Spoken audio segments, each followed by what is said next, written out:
Study bye Lodhi sir के YouTube channel में। मैं कृपाल लोधी।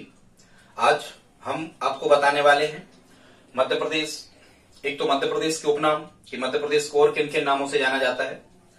इसके बाद मध्य प्रदेश के मुख्य शहर या स्थान, उनके उपनाम, निकनेम, ये आपसे पूछे ही जाते हैं। यदि आप मध्य प्रदेश लेवल का कोई भी एग्जाम, एमपीपीबी या एमपीपीएससी का एग्जाम देने जाते हो या स्टेट लेवल का, एमपी स्टेट लेवल का कोई भी एग्जाम आप देने जाते हो, यहां से उपनाम का एक प्रश्न जब कभी आ ही जाता है, इंपॉर्टेंट है। कुछ व्यक्तियों के उपनाम भी हम आज आपको बताएंगे जो फेमस हैं, जिनके नाम एग्जाम में अधिकांशतः पूछे जाते हैं। तो ठीक है स्टूडेंट्स, यदि आप हमारे चैनल पर पहली बार विजिट कर रहे हो तो प्लीज लाइक कर दें, सब्सक्राइब कर लें। ठीक है स्टूडेंट्स, देखते हैं आगे। सबसे पहले हम आपको बता रहे हैं कुछ राजधानियों के नाम कि मध्य प्रदेश में कौन सी राजधानी किसे कहते हैं। इसके पहले वीडियो में हम आपको मध्य प्रदेश के कॉम्प्लेक्स, मध्य प्रदेश के पार्कों के बारे में बता चुके थे। आप वो वीडियो हमारी प्लेलिस्ट में जाकर के देख सकते हैं। ठीक है स्टूडेंट्स, देखते हैं। सबसे पहले मध्य प्रदेश की व्यावसायिक राजधानी कहते हैं इंदौर को, क्योंकि इंदौर में या इंदौर से ही सबसे ज्यादा मध्य प्रदेश में व्यवसाय होता है, व्यापार होता है। विदेशों तक का व्यापार, यहाँ विदेशों से तक सीधा सामान यहाँ इंदौर आता है। वायदा व्यापार का मुख्य केंद्र इंदौर है, इसलिए व्यवसायिक राजधानी इंदौर। या हम कहें कि व्यवसाय सबसे ज्यादा कहां से होगा स्टूडेंट्स, जहां उद्योग होंगे, उद्योग राजधानी भी इंदौर को कहते हैं। उद्योग शहर भी इंदौर को कहते हैं, क्योंकि यहाँ सबसे ज्यादा उद्योग स्थापित हैं, खासकर कपड़ा उद्योग। कपड़ा मैंने सबसे ज्यादा मध्य प्रदेश में इंदौर में ही लगाई गई, इसलिए व्यवसायिक राजधानी इंदौर को कहते हैं। मध्य प्रदेश की खेल राजधानी भी इंदौर को कहते हैं। ठीक है, अंतर्राष्ट्रीय स्टेडियम होने के कारण और कई जो क्लब सबसे पहले स्थापित किए गए वो भी इंदौर में किए गए, इसलिए खेल राजधानी भी इंदौर को कहते हैं। मध्य प्रदेश की ऊर्जा राजधानी पहले सीधी को कहते थे, लेकिन अब वर्तमान में कैसे कहते हैं, सिंगरौली को।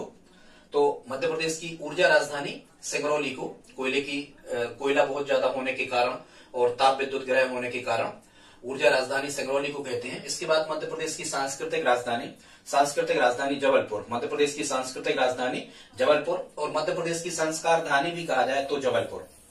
ठीक है, इसके बाद में मध्य प्रदेश की पर्यटन राजधानी पचमढ़ी, बहुत ज्यादा सुंदर स्थान होने के कारण, ठीक है, पर्यटन राजधानी पचमढ़ी को कहते हैं। मध्य प्रदेश की मैंगनीज और तांबा की राजधानी कहते हैं बालाघाट, क्योंकि बालाघाट में मैंगनीज और तांबा की खदानें हैं। मध्य प्रदेश की संगीत राजधानी किसे कहते हैं, मैहर को कहते हैं। मध्य प्रदेश की संगीत राजधानी, या मध्य प्रदेश की संगीत राजधानी के अलावा मध्य प्रदेश का संगीत शहर भी मैहर को कहते हैं, क्योंकि मैहर में बाबा अलाउद्दीन खान ने मैहर में मैहर बैंड की स्थापना की थी, इसलिए मध्य प्रदेश का संगीत का शहर या संगीत राजधानी मैहर। इसके बाद में मध्य प्रदेश की ग्रीष्मकालीन राजधानी, क्योंकि ग्रीष्मकाल में यहाँ का वातावरण जो होता है बड़ा मतलब सुहावना होता है या ठंडा होता है, यहाँ टेम्परेचर कम रहता है, इसलिए मध्य प्रदेश की ग्रीष्मकालीन राजधानी पचमढ़ी को कहते हैं। इसके बाद बहुत ज्यादा मंदिर और मूर्तियों का शहर होने के कारण, बहुत ज्यादा क्षिप्रा तट पे घाट होने के कारण, मंदिर होने के कारण मध्य प्रदेश की धार्मिक राजधानी उज्जैन को कहते हैं। मध्य प्रदेश की धार्मिक राजधानी उज्जैन। फिर इसके बाद मध्य प्रदेश की न्यायिक राजधानी जबलपुर को कहते हैं, क्योंकि किसी भी प्रदेश का सबसे बड़ा जो न्यायालय होता है वो उच्च न्यायालय होता है, हाईकोर्ट होता है। 1956 में स्थापना हुई थी मध्य प्रदेश गठन के ही समय मध्य प्रदेश हाईकोर्ट की, तो हाईकोर्ट जबलपुर में है, इसलिए मध्य प्रदेश की न्यायिक राजधानी जबलपुर को कहते हैं। स्टूडेंट्स, ये कुछ राजधानी है, आप चाहें तो स्क्रीनशॉट ले सकते हैं। इनके निकनेम जब कभी आपसे एग्जाम में पूछे जाते हैं, आप इनके नोट्स बनाते चलें। इसके बाद हम देखते हैं, कुछ राजधानी तो नहीं है पर और भी शहरों को उपनाम, उनको देख लेते हैं। तो सबसे पहले मध्य प्रदेश का सांस्कृतिक केंद्र, ये भारत भवन में है। मध्य प्रदेश का सांस्कृतिक केंद्र भारत भवन को कहते हैं, ये भोपाल में है भारत भवन। यदि आपको पूरे प्रदेश की झलक, अलग अलग जो स्थान है, मालवा, निमाड़, बघेलखंड, बुंदेलखंड, ठीक है, यहाँ की यदि अलग अलग संस्कृति आपको देखना है तो भारत भवन में जाकर आप देख सकते हो। और सांस्कृतिक कार्यक्रम, जो मध्य प्रदेश के बड़े सांस्कृतिक कार्यक्रम जो आयोजित होते हैं वो भारत भवन भोपाल में आयोजित किए जाते हैं, इसलिए मध्य प्रदेश का सांस्कृतिक केंद्र भारत भवन भोपाल को हम कहते हैं। इसके बाद में मध्य प्रदेश का मोगली लैंड कहते हैं किसे, पेंच राष्ट्रीय अभ्यारण्य, पेंच नेशनल पार्क को मध्य प्रदेश का मोगली लैंड कहते हैं, क्योंकि रुडयार्ड किपलिंग की जो एक पुस्तक है द जंगल बुक, उसका जो पात्र है मुख्य वो मोगली है, और वो मोगली जो पात्र है आदिवासी आदिवासी स्टूडेंट्स भी कह सकते हैं। ये कहाँ का है, ये उसी पेंच राष्ट्रीय अभ्यारण्य जो मुख्यतः सिवनी छिंदवाड़ा से लगा हुआ है।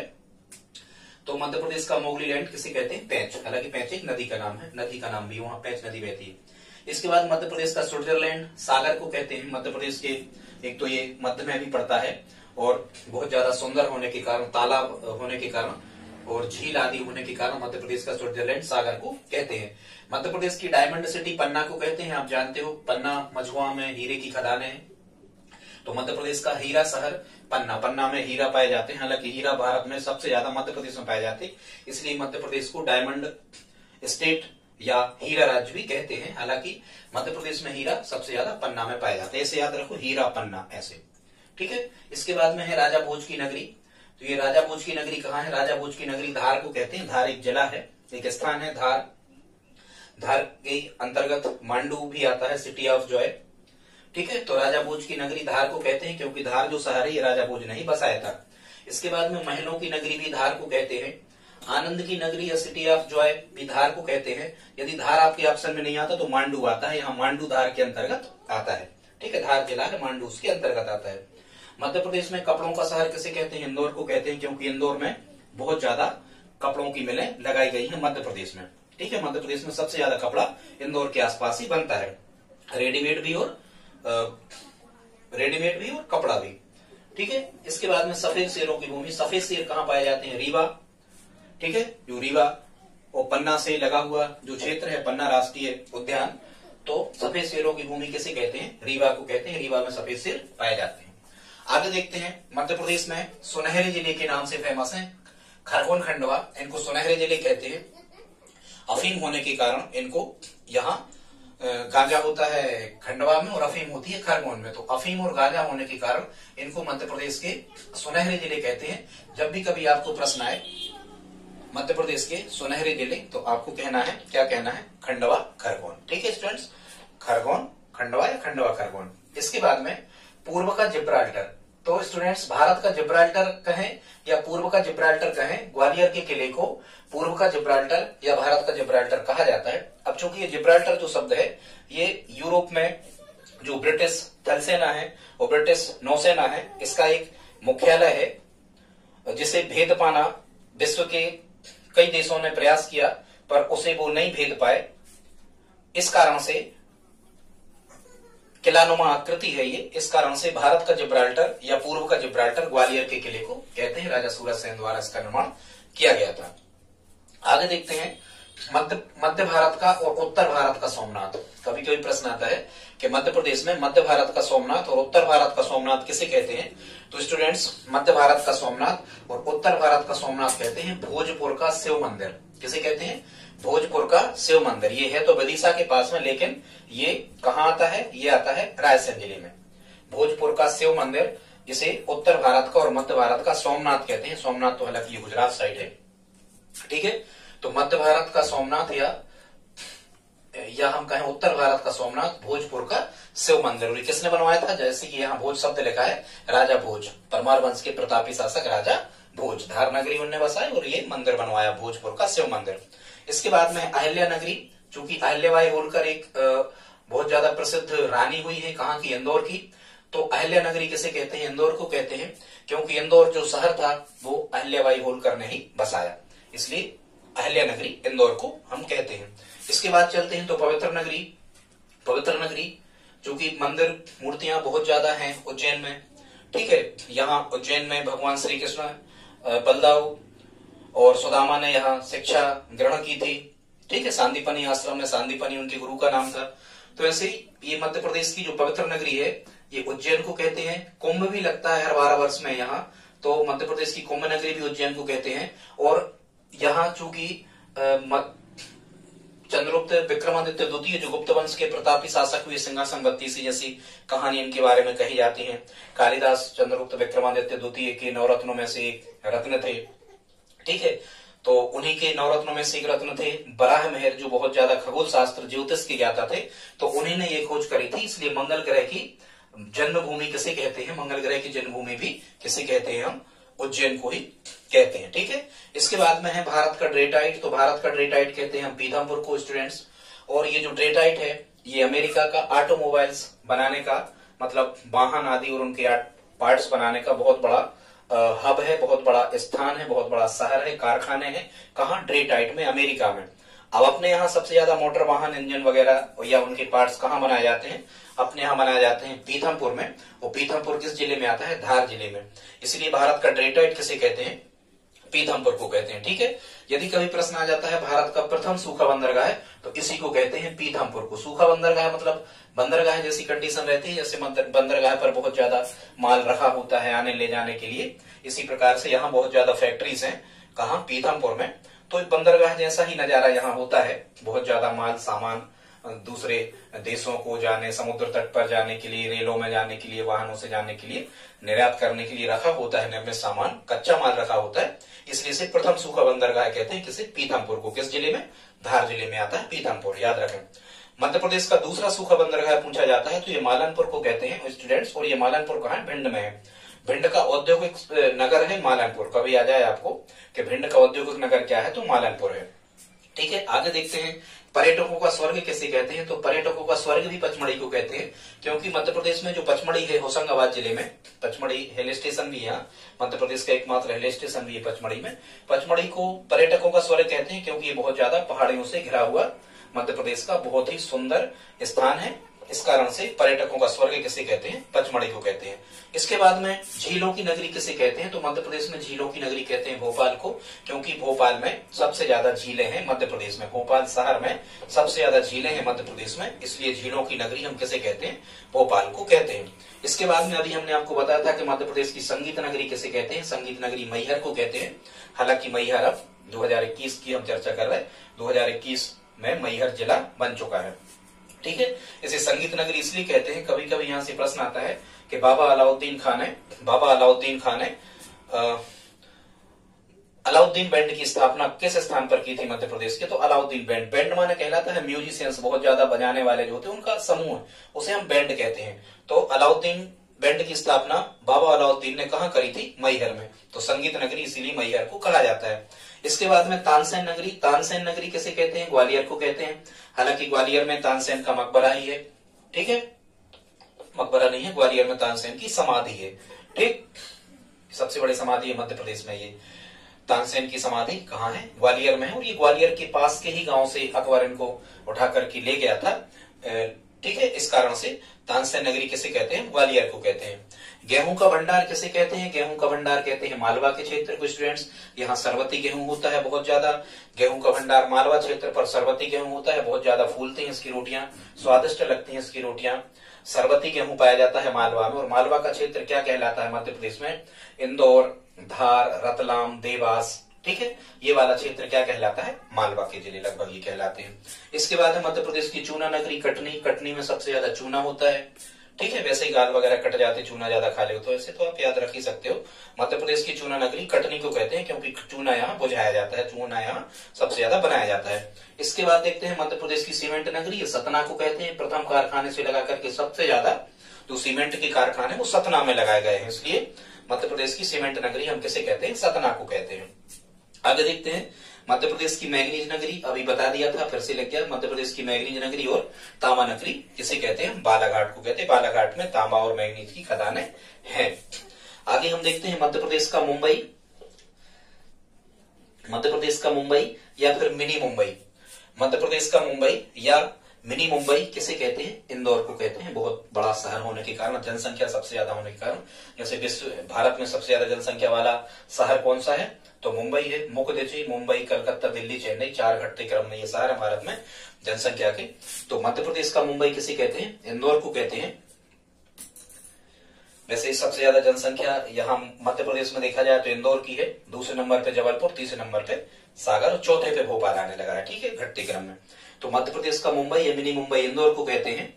मध्य प्रदेश का लखनऊ कहते हैं सिवनी को। मध्य प्रदेश का लखनऊ किसे कहते हैं? सिवनी को। लखनऊ जैसा नजारा यहाँ देखने को मिलता है भौगोलिक रूप से, इसलिए मध्य प्रदेश का लखनऊ सिवनी को कहा जाता है। फिर कभी कभी प्रश्न आता है बौद्ध जगत की पवित्र नगरी सांची।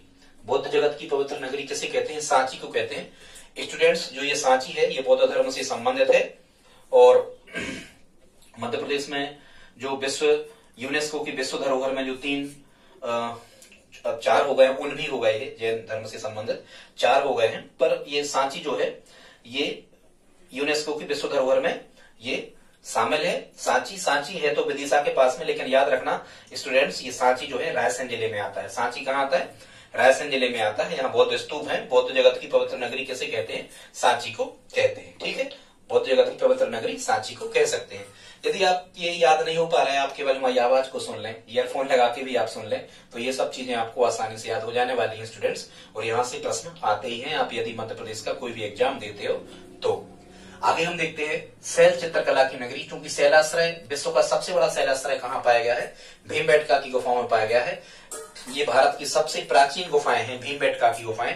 भारत की क्या, विश्व की सबसे प्राचीन गुफाओं में इन्हें शामिल किया गया है, भीमबेटका की गुफाएं। यहाँ बहुत बड़े बड़े शैलाश्रय हैं और बहुत ज्यादा संख्या में शैलाश्रय हैं। और ये भीमबेटका कहाँ पड़ता है? भीमबेटका पड़ता है रायसेन जिले में। ठीक है तो भोपाल के पास में, लेकिन भीमबेटका रायसेन के जिले में पड़ता है, भीमबेटका की गुफाओं को। तो यहाँ शैल चित्रकला नगरी कहते हैं किसे? भीमबेटका को। इसके बाद में है कामकला की नगरी और शिल्पकला तीर्थ। मतलब पत्थरों पर कई प्रकार की कहना चाहिए कामुक मूर्तियां उकेरी गई हैं। कहाँ उकेरी गई हैं? खजुराहो। तो कामकला की नगरी और शिल्पकला तीर्थ किसे कहते हैं? खजुराहो को। और स्टूडेंट्स, ये खजुराहो कहाँ आता है? खजुराहो आता है मध्य प्रदेश के छतरपुर जिले के अंतर्गत।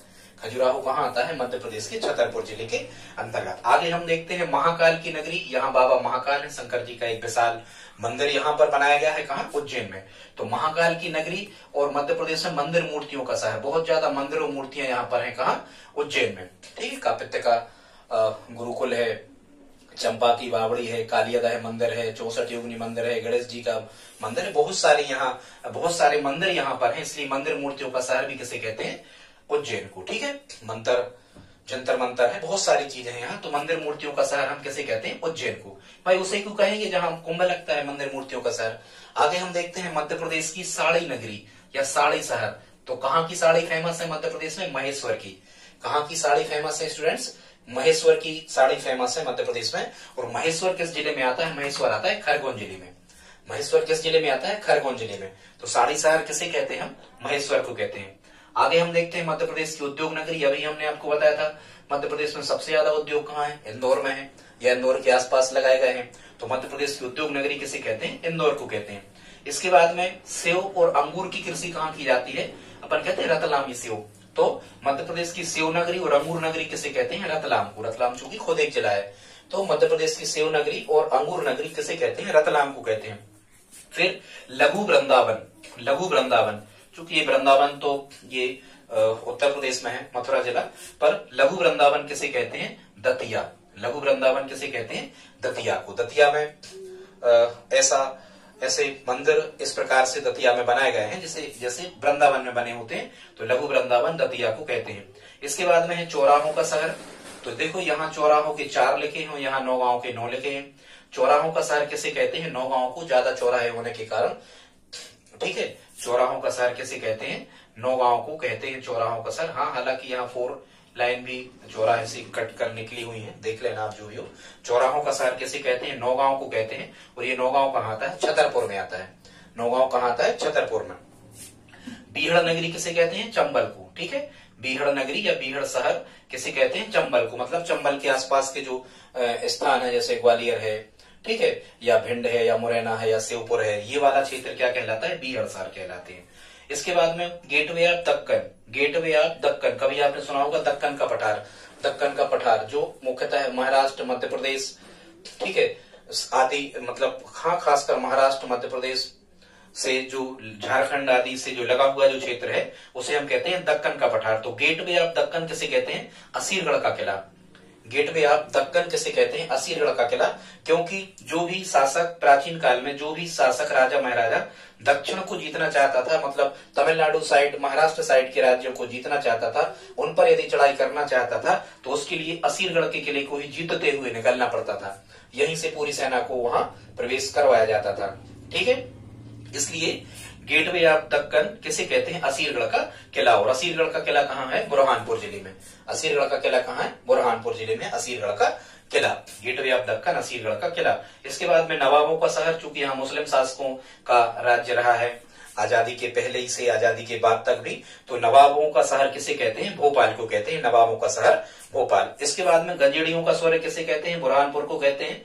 हालांकि यहाँ कोई ऐसी कोई फेमस चीज नहीं है कि यहाँ बहुत ज्यादा गंजेड़ी हो या ये ऐसा कुछ, पर फिर भी पुस्तक में कहीं से कैसी बात को लेकर के लिख दिया गया गंजेड़ियों का स्वर्ग, तो आप याद रखो कभी आ जाए यदि तो, पर ऐसा कुछ वहां है नहीं। ठीक है, आगे हम देखते हैं बागियों का गढ़। बहुत जल्दी बागी हो जाते हैं, बहुत जल्दी लड़ने झगड़ने लगते हैं, तो बागियों का गढ़ किसे कहते हैं? भिंड मुरैना। बागियों का गढ़ किसे कहते हैं? भिंड मुरैना वाला जो क्षेत्र है इसे बागियों का गढ़ कहा जाता है। भिंड मुरैना के लोग कुछ ज्यादा ही क्रोधी स्वभाव के होते हैं, आप जानते हो, तो बागियों का गढ़ किसे कहते हैं? भिंड मुरैना। इसके बाद में सतपुड़ा की रानी।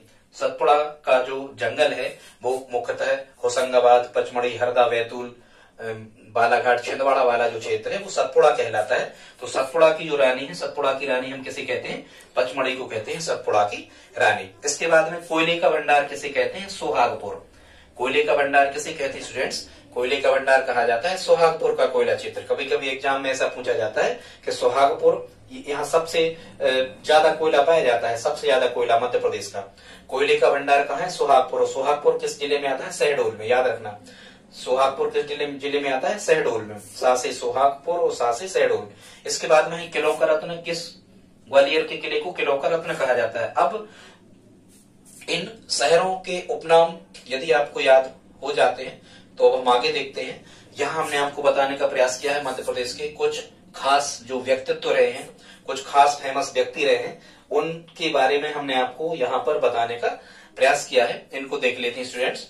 तो यहाँ पर लिखा है एक भारतीय आत्मा, तो ध्यान रखना, एक भारतीय आत्मा के नाम से विख्यात जो कवि या साहित्यकार हुए हैं वो है माखनलाल चतुर्वेदी। होशंगाबाद बाबई साइट इनका जन्म स्थान रहा है। माखनलाल चतुर्वेदी को एक भारतीय आत्मा के नाम से जाना जाता है, याद रखना, एक भारतीय आत्मा माखनलाल चतुर्वेदी। इसके बाद में रजनीश या ओशो। रजनीश या ओशो हालांकि बाद में अमेरिका में जाके बस गए। रजनीश या ओशो कहा जाता है राजेंद्र जैन को, और जो राजेंद्र जैन है ये संबंध रखते हैं जबलपुर से। ठीक है, जबलपुर की व्यवसायी परिवार से संबंध रखते हैं। रजनीश ओशो किसको कहते हैं? राजेंद्र जैन। फिर आप जानते हो भारत रत्न या स्वर साम्राज्ञी के नाम से किसे जाना जाता है? लता मंगेशकर जी को जाना जाता है स्वर साम्राज्ञी के नाम से, इंदौर से संबंधित है ये। इसके बाद में मनु किसे कहते हैं? मनु या छबीली कहा जाता है झांसी की रानी लक्ष्मीबाई को। झांसी की रानी लक्ष्मीबाई को क्या कहा जाता है? मनु या छबीली। ठीक है, मनु या छबीली किसे कहा जाता है? झांसी की रानी लक्ष्मीबाई का निकनेम या उपनाम है मनु या छबीली। ठीक, बाकी इनका वास्तविक नाम था मणिकर्णिका काम्बी। आगे देखते हैं देवी लोक माता। कभी कभी अकेला लोक माता आ जाता है, कभी कभी अकेला देवी आ जाता है, और कभी कभी एक साथ आ जाता है देवी लोक माता। तो देवी लोक माता के नाम से फेमस है अहिल्याबाई होलकर। ठीक है, कभी यदि आ जाता है राजमाता, तो चूंकि ये बहुत बड़ी रानी राजमाता, तो राजमाता विजयाराजे सिंधिया।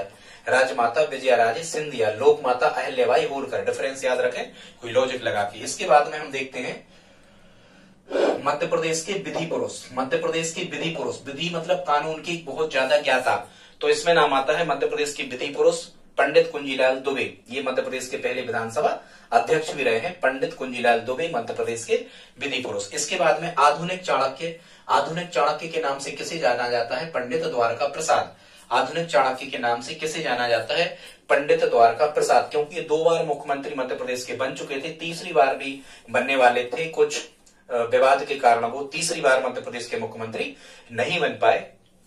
इस कारण से मध्य प्रदेश का आधुनिक चाणक्य किसे कहा जाता है?